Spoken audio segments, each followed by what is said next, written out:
और एंजॉय करो दिल दहला देने वाली हॉरर स्टोरीज।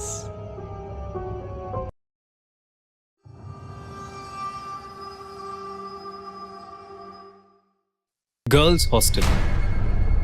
निमिषा की सांसें चढ़ी हुई थीं और वो बुरी तरह हाफ रही थी। उसके बाल बिखर चुके थे। वो शीशे के सामने खड़ी खुद को देखकर अपने बाल वापस बांधने की कोशिश कर रही थी, पर घबराहट के मारे वो कुछ नहीं कर पा रही थी।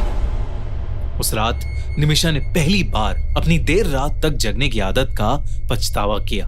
निमिषा को डर था कि कोई अभी भी उसका पीछा कर रहा है। इस बात की शुरुआत तब हुई जब मनीषा और निमिषा दोनों क्लास 8 में एक बोर्डिंग स्कूल में पढ़ते थे और हॉस्टल में रहते थे। जिस बोर्डिंग स्कूल में वो लोग पढ़ रहे थे वो पढ़ाई लिखाई के लिए एक बहुत ही अच्छा स्कूल माना जाता था, पर उस बोर्डिंग स्कूल के गर्ल्स हॉस्टल की कुछ अलग ही कहानी थी। 5 साल पहले 9th क्लास की एक सीधी साधी और पढ़ाई में होनहार लड़की की उस बोर्डिंग स्कूल के गर्ल्स हॉस्टल के 5th फ्लोर में मौत हो गई थी। किसी को नहीं समझ आया था कि वो लड़की मरी तो मरी कैसे। टीचर्स और पेरेंट्स बताते थे कि उस लड़की को ना तो डिप्रेशन था और ना ही कोई पढ़ाई का प्रेशर। पहले सबको लगा ये मर्डर है, लेकिन पुलिस को कभी कोई सबूत नहीं मिला, जिसकी वजह से ये केस बंद हो गया। पर साल दर साल धीरे धीरे एक अफवाह फैलने लगी कि अब उस 5th फ्लोर पर उस लड़की का भूत रहता है। इसलिए 5th फ्लोर को स्कूल अथॉरिटीज ने बंद कर दिया, जिसे हफ्ते में सिर्फ एक बार खोला जाता था ताकि उसकी सफाई हो सके। उस इंसिडेंट के करीब 5 साल बाद निमिषा और मनीषा उस हॉस्टल के एक रूम में शेयरिंग में रहने लगे। दोनों का रूटीन एकदम फिक्स्ड था। निमिषा पूरी रात जग कर पढ़ाई करती थी और सुबह 7 बजे मनीषा को उठाकर सो जाती थी। फिर मनीषा ब्रेकफास्ट के टाइम तक पढ़ती रहती थी। मनीषा चश्मा लगाती थी और उसके हाथ में उसकी माँ का दिया हुआ एक काला धागा हमेशा बंधा रहता था। 5th फ्लोर की कहानियों को बाकी स्टूडेंट्स की तरह वो लोग भी ज्यादा नहीं मानते थे, पर फिर भी वहां कोई नहीं जाता था। पर 10 दिसंबर को कुछ ऐसा हुआ जिसकी मनीषा को कोई खबर भी नहीं थी। निमिषा रोज की तरह रात के 12:30 बजे रूम में बैठकर पढ़ाई कर रही थी और मनीषा दूसरी तरफ करवट लिए सो रही थी। निमिषा का गला अचानक से सूखने लगा। वो उठकर हॉल में कॉफी बनाने चली गई। पूरे हॉल में एकदम शांति थी। सब लोग या तो अपने कमरे में थे या सो चुके थे। उस हॉल में कोई नहीं था, बस कॉफी मशीन के गड़गड़ाने की आवाज आ रही थी। पर मशीन को स्विच ऑफ करने के बाद फिर से सन्नाटा छा गया। निमिषा कॉफी का मग लेकर पीछे मुड़ी और उसको अचानक झटका लगा, जिससे उसकी कॉफी छलक गई। उसने देखा कि मनीषा उसके पीछे ही खड़ी है। अंधेरा ज्यादा होने की वजह से उसकी आधी ही शक्ल निमिषा को दिख पा रही थी। उस रात मनीषा कुछ अलग सी दिख रही थी। उसने ना तो अपना चश्मा पहना था और ना ही उसके हाथ में वो काला धागा था। निमिषा ने मनीषा से पूछा कि वो इतनी जल्दी क्यों जाग गई, जिसके जवाब में मनीषा ने बोला, क्यों ना हम दोनों 5th फ्लोर की बालकनी पर चलें। ये सुनकर निमिषा की आंखें चौड़ी हो गई और मुंह पर हल्की सी शरारत भरी मुस्कुराहट आ गई। इससे पहले कि वो कुछ बोलती, मनीषा उसका हाथ पकड़कर उसे अपने साथ ऊपर सीढ़ियों पर ले जाने लगी। जब दोनों सीढ़ियां चढ़ रही थीं, तो बस निमिषा की ही चप्पल की आवाज आ रही थी। उसने नोटिस किया कि मनीषा ने चप्पल भी नहीं पहनी थी। कुछ तो बहुत अजीब था।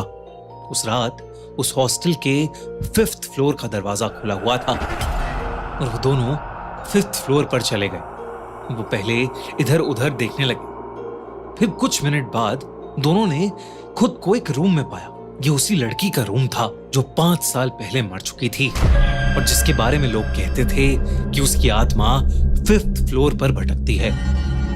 लेकिन उस रूम के बारे में निमिषा या मनीषा दोनों ही नहीं जानते थे। उस रात मौसम बहुत ठंडा था। 5th फ्लोर के हॉलवे पर बनी खिड़कियों से ठंडी हवाएं आ रही थीं और रात के अंधेरे में कोहरा जम रहा था। उसी बीच निमिषा की नजरें दीवार पर पड़ी, जिस पर किसी ने अपने नाखून से बड़ा बड़ा 10th दिसंबर लिखा हुआ था। दोनों बालकनी पर खड़े होकर नीचे देखने लगे। मनीषा बहुत देर से चुपचाप घूम रही थी। निमिषा को अब बहुत जोरों से ठंड लग रही थी। तो उसने मनीषा को नीचे चलने को कहा, लेकिन मनीषा ने निमिषा की बात पर कोई ध्यान ही नहीं दिया। उसने फिर से मनीषा को पुकारने की कोशिश की और तब पहली बार मनीषा ने उसकी आंखों में आंखें डालकर देखा। निमिषा के तो जैसे होश ही उड़ गए थे। मनीषा की आंखें पूरी सफेद हो चुकी थीं। वो बड़ी धीमी आवाज में बोली, जंप, यानी कूदो। निमिषा को कुछ समझ नहीं आया कि मनीषा उसे नीचे कूदने को क्यों कह रही है। उसके चेहरे के सारे रंग उड़ गए। जैसे जैसे एक एक सेकंड बीत रहा था, वैसे वैसे मनीषा की आवाज और भारी हो रही थी। वो निमिषा की आंखों में देखकर बार बार बोलने लगी, जंप, जंप। निमिषा का चेहरा पीला पड़ गया और उसके हाथ पैर एक ही पोजीशन में अटक चुके थे, मानो जैसे वो हिप्नोटाइज हो रही थी। और ऐसा लग रहा था कि जैसे अगर वो जंप नहीं करती तो मनीषा उसे धक्का देकर नीचे गिरा देगी। निमिषा की आंखें बंद होने लगी थीं और वो खुद अपने बाल खोलने लगी। उसके बिखरे बाल हवा में पानी की तरह बहने लगे।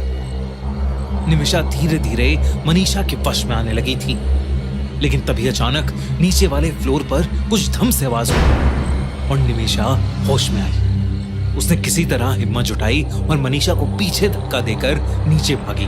भागते भागते उसको अपने पीछे बहुत भयानक दहाड़ सुनाई दी, पर उसने पीछे भूल कर भी मुड़कर नहीं देखा। वो जल्दी से अपने रूम के अंदर घुसी और दरवाजा कसके से बंद कर लिया। उसने तब जो देखा वो देखकर वो और चौंक उठी। उसने देखा कि मनीषा उसी करवट में बिस्तर पर आराम से सो रही थी जिसमें वो उसे छोड़कर गई थी। निमिषा का रंग और पीला पड़ गया। उसने मनीषा को घबराते हुए उठाया। मनीषा ने उसका पीला मुंह और लाल आंख देखकर डरी हुई निमिषा को गले लगा लिया, पर उसके पूछने पर निमिषा ने उसे कुछ भी नहीं बताया।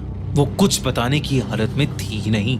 उस रात निमिषा ने अपने बाथरूम के शीशे के सामने अपना मुंह धोया और बाल बांधकर सो गई। मनीषा कुछ समझ नहीं पा रही थी। उस दिन से निमिषा रात में सोने लगी और अपने रूममेट को इग्नोर करने लगी। जब भी मनीषा रूम में बैठकर पढ़ाई स्टार्ट करती, उसे एहसास होता कि जैसे कोई उसे घूर रहा है, और वो अक्सर निमिषा ही होती।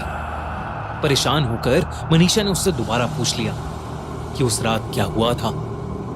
आखिरकार निमिषा ने मनीषा को उस रात के बारे में सब कुछ सच सच बता दिया। सब कुछ सुनने के बाद मनीषा का दिमाग जोर से चलने लगा और उसे निमिषा की कहानी पर पूरा भरोसा हो गया, क्योंकि मनीषा को यह बात पता थी कि 5 साल पहले एक लड़की की सेम डेट पर मौत हुई थी, 10 दिसंबर। मतलब जो भी किस्से, कहानी और अफवाह मनीषा और निमिषा सुनते आ रहे थे वो सब सच थी। वाकई में 5th फ्लोर पर उस लड़की का भूत था। उन दोनों ने उस दिन के बाद से 5th फ्लोर के बारे में बात करना ही छोड़ दिया, लेकिन वो आज तक उस दिल दहला देने वाले किस्से को नहीं भूल पाए हैं।